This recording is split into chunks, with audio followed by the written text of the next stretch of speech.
Hare Krishna everyone, we're continuing to read The Science of Self-Realization, the book by His Divine Grace, Srila A.C. Bhakti-Vedanta Swami Prabhupada.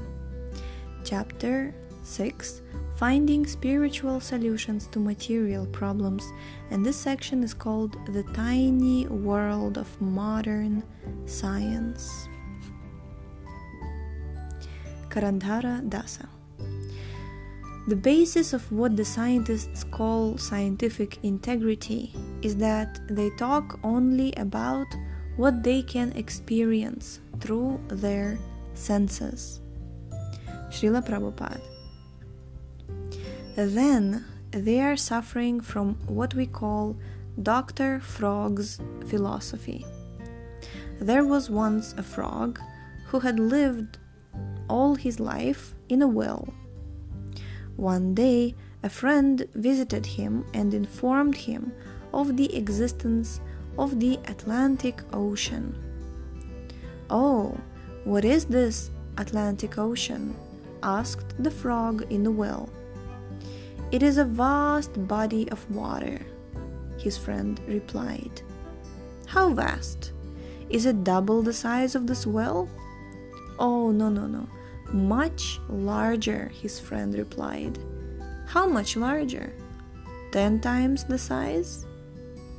In this way, the frog went on calculating.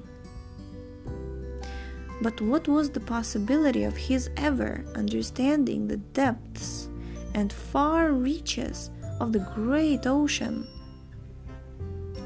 Our faculties, experience, and powers of speculation are always limited. The frog was always thinking in terms relative to his will. He had no power to think otherwise.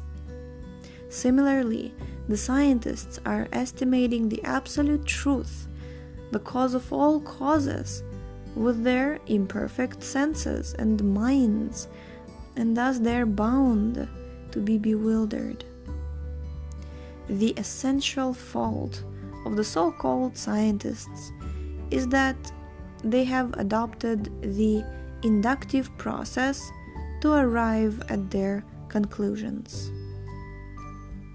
For example, if a scientist wants to determine whether or not man is mortal by the inductive process, he must study every man to try to discover if some or one of them may be immortal. The scientist says, "I cannot accept the proposition that all men are mortal. There may be some men who are immortal. I have not seen every man. Therefore, how can I accept that man is mortal?" This is called the inductive process. And the deductive process means that your father, your teacher, or your guru says that man is mortal, and you accept it.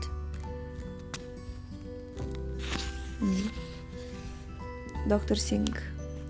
So there is an ascending process of gaining knowledge and a descending process. Srila Prabhupada. Yes.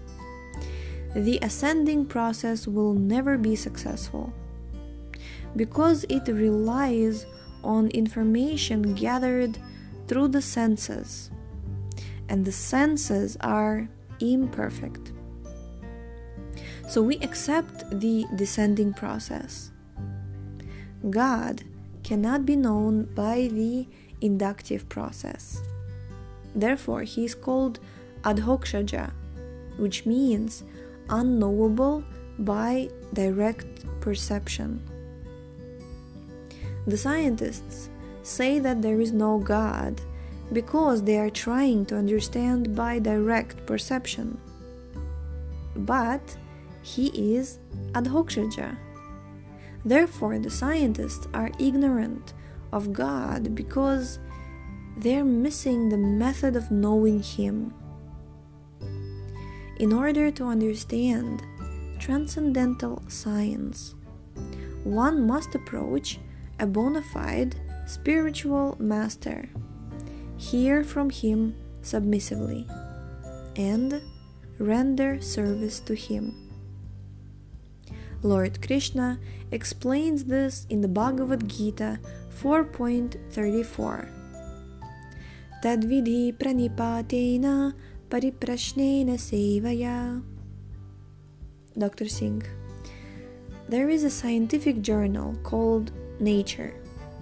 It contains articles concerning natural products like plants and animals.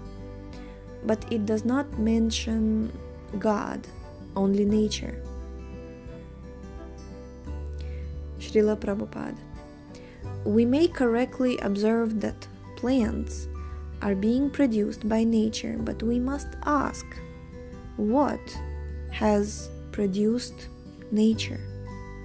To ask this question is intelligence. Dr. Singh. The scientists don't think about that. Srila Prabhupada. So they are fools. As soon as we speak of nature, the next question should be, whose nature? For instance, I speak of my nature and you speak of your nature. Therefore, as soon as nature is mentioned, the next inquiry should be, whose nature? Nature means energy.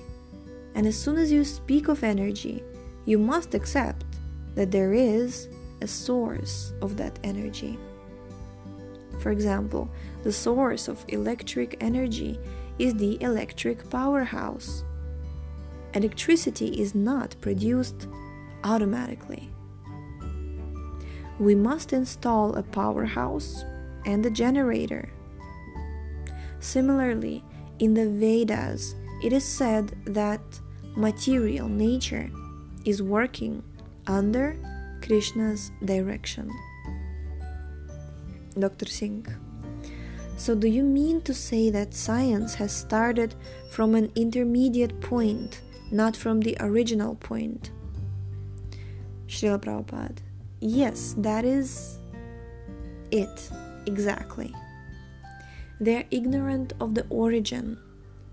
The scientists start from one point, but where does that point come from? That they do not know, in spite of vast research.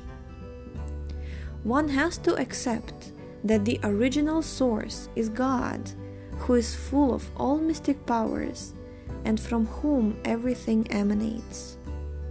He himself says in the Bhagavad Gita 10.8, Aham sarvasya prabhavo mattah sarvam pravartate. Quote, I am the source of all spiritual and material worlds. Everything emanates from me. Unquote. Our conclusions are not based on blind faith. They are most scientific. Matter comes from life. In life, in the origin, there are unlimited material resources. That is the great mystery of creation. Modern scientific research is just like Sankhya philosophy, which analyzes material elements. Sankhya means to count. We are also Sankhya philosophers to some extent, because we count and analyze the material elements. This is land, this is water, this is air, this is sunshine, this is fire. Furthermore, I can count my mind, my intelligence, and my ego. Beyond my ego, however, I cannot count. But Krishna says that there is existence beyond the ego. And that existence is the living force, the spirit soul. This is what the scientists do not know. They think that life is merely a combination of material elements, but Krishna denies this in the Bhagavad Gita 7.5. Apareyamitastvanyam prakrityam vidhi me param. Quote, besides this inferior nature, there is a superior energy of mine. Unquote. The inferior energy is the material elements, and the superior energy is the living entity. Bhumi rapo nalo vayu kammano buddhir evacha ahankara ityam me bhina prakritir ashtadha. Quote, earth, water, fire, air, ether, mind, intelligence, and false ego. Altogether, these 8 comprise my separated material energies. Unquote. Bhagavad Gita 7.4. Krishna explains here in the Bhagavad Gita that Vayu, gas, comes from him, and that finer than gases is Kham, ether. Finer than ether is the mind. Finer than the mind is intelligence. And finer than intelligence is the soul. But the scientists do not know this. They can perceive only gross things. They mention Vayu, but where does the Vayu come from? Where does the gas come from? Dr. Singh. That they cannot answer. Srila Prabhupada. But we can answer. We have the knowledge that gas comes from Kham, or ether, and ether comes from mind. Mind comes from intelligence, and intelligence comes from Krishna's superior energy, the spirit soul. Dr. Singh. Are both inferior and superior energies studied in Sankhya philosophy? Srila Prabhupada. No. Sankhya philosophers do not know of superior energy. They simply analyze the material elements just as the scientists do. Neither the scientists nor the Sankhya philosophers know anything about the spirit soul. They're simply analyzing Krishna's material energy. Dr. Singh. They're analyzing the creative material elements. Srila Prabhupada. Material elements are not creative. The soul is creative. No one can create life with only matter, and matter cannot create itself. You, a living entity, can mix hydrogen and oxygen to create water, but matter itself has no creative energy. If you place a bottle of hydrogen near the bottle of oxygen, will they automatically combine without your help? Dr. Singh. No, they must be mixed. Srila Prabhupada. Yes. The superior energy, the living entity, is required.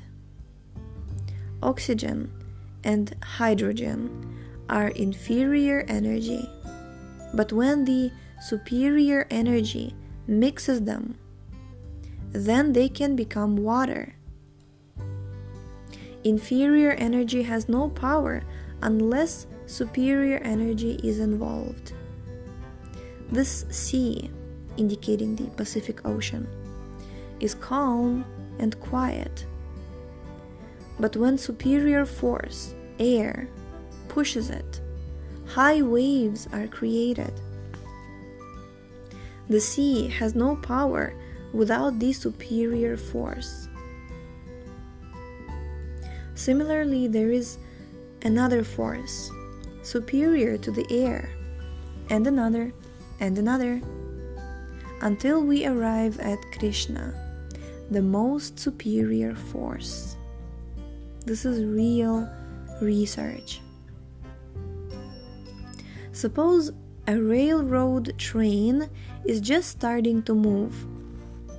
The engine pushes one car, which pushes another, and so on, until the entire train is moving. And the whole motion originates with the engineer, a living entity. Similarly, in the cosmic creation, Krishna gives the first push, and then by means of many successive pushes, the entire cosmic manifestation comes into being. This is explained in the Bhagavad Gita 9.10. Maya dyakshena prakriti suyate sacharacharam. Quote, this material nature is working under my direction, O son of Kunti, and is producing all moving and non-moving beings. And a little later, Sarva yonishu kaunteya murtayah sambhavantiya tasam brahma mahadyonir aham bija pradahpita. Quote, all species of life are made possible by birth in material nature, and I am the seed-giving Father. Unquote. Bhagavad Gita 14.4. For example, if we sow a banyan seed, a huge tree eventually grows up and produces millions of new seeds. Each of these seeds, in turn, produces another tree with millions of new seeds, and so on. So Krishna is the original seed-giving Father. Unfortunately, the scientists only observe the immediate cause. They do not perceive the remote cause. There are two causes, the immediate cause and the remote cause. Krishna is described in the Vedas as Sarva Karana Karanam, the cause of all causes. If you understand the cause of all causes, then you understand everything. Yasmin vigyate sarvamivam vigyatam bhavati. Mundaka Upanishad 1.3. Quote, if you know the original cause, the latter subordinate causes are automatically known. Unquote. Although the scientists are searching after the original cause, when the Vedas, which contain perfect knowledge, give the original cause, they won't accept.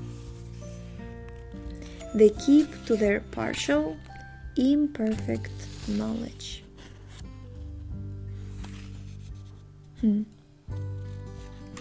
We are going to stop here for today. Thank you so much for tuning in. The link to this book is in the description.